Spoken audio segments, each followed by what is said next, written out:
Қайырлы күн, құрметті әріптестер. Кеше біз облако слов платформасы жайында айтқан болатынбыз. Бұл жерде бірнеше сервистер жасауға болады оны. Мен сіздерге кеше WordSafe сервисінде жасауды үйреткен болсам, бүгін біз облако слов дегеннің ішіндегі WordClouds сервисі арқылы сөздерді қалай жасауға болатынын үйренеміз. Мысалға, бұл жерде дәл кешегідей мынандай ұяшық ашылады. Сол жерге алдын ала қойып қойған сөзіңізді қоясыз. Мысалы, сабақтың мақсатын анықтауға байланысты. Мысалы, бізде 6-шы сыныпта оқылым және тыңдалым материалдары бойынша негізгі ойды білдіретін сөйлемдерді іріктей отырып жинақы мәтін жазу деген мақсат бар. Осы мәтінді осы ашық ұяшыққа жазамыз. Содан кейін мына жерден фонын таңдаймыз.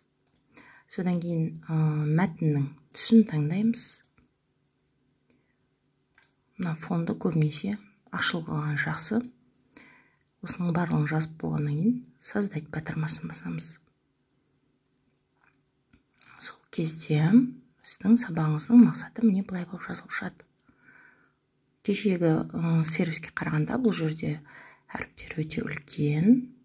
Әрине, бұл жердегі трафаретті өзіңіз білесіз. Былай жасайсыз ба, жоқ, мынандай жасайсыз ба?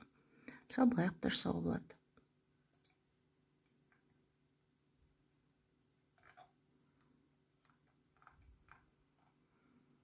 Мінекей. Осылай жасап болғаннан кейін сохранить батырмасын басасыз.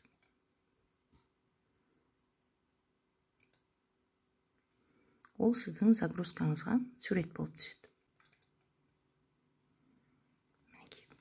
Осындай дайын болып шығады. Одан кейін печать деген батырманы басып шығарып аласыз. Немесе шығармай-ақ осы күйінде